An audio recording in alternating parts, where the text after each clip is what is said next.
Hi everyone, my name is Alex and today I'm going to continue to speak with you about microservice architecture and Spring Cloud. I strongly believe that the most of us could face with the situation when you have different configuration to production environment and to development environment. And today I would like to show you my implementation of this switch between this configuration. I'm going to use API gateway component for this example, and also I would like to told you that I have this application to show you this architecture, and you can find this source code in my GitHub repository. I am going to put the link below the video, and you can find the information how I have created this project in my previous videos in my YouTube channel. And let's move on. The next step, I have API gateway component, and I have created two directories in my resources directory with two files.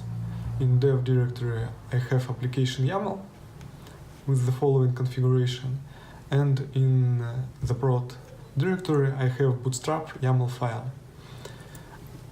As you can remember, we are integrating with Spring configuration server, and this bootstrap YAML file describes a location of our API of our configuration server. And usually the easiest way to work with simple application YAML file in local development, but for production environment it's essential to use Spring configuration server, for example, or console in other cases. And now I have started two instances, one with development configuration and one with production configuration. Let's have a look how I did it. Okay, there is a dev environment, and I have put the following arguments, the following Java options: Spring Cloud config enabled false to disable integration with Spring Cloud server, and I have overridden port of this component. And also I have put program argument to specify my configuration file location in the following way. Next, I have configured my production component with the following program argument. I have specified location of production bootstrap YAML file, and that's all. I have started these instances, and as a result we have two running instances. Also, I am going to show you how many microservices I have started in this lesson. I have two instances of order service, two instances of product service, two instances of service of client that I have written on Java, and two instances of client that I have written on Kotlin. But also we have two instances of our API gateway.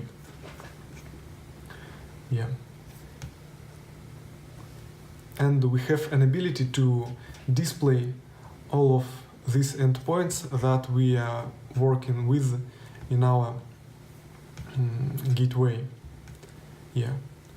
Firstly, I have added this in my property files with the following name: Java client, Kotlin client, order, and product. But in my production configuration, as you can see, I have added prod prefix to better way to see difference between these gateways. And if you have added Spring Boot Starter actuator and disable management security, you will be able to use URL routes to see all of these endpoints that our API gateway is working with. Yes, in production, as you can see, we have prod prefix, and in development environment we don't have this prefix, and it means that our configurations work perfectly. And we can use our endpoints. Okay, something was wrong with this endpoint, but with other one, yeah. Okay, maybe I have restarted these microservices, and that's why we have some interesting situation. Yes, and we can see that our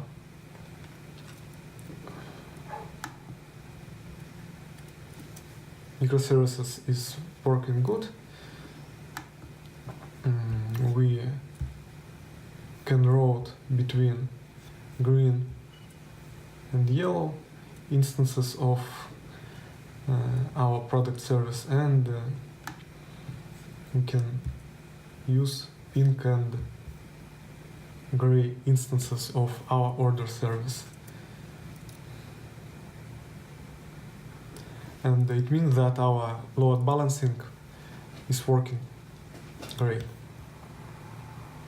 And for this lesson, that's all that I would like to tell you. Feel free to ask me the questions in comment section and to find my source code in my GitHub repository. For every lesson I have created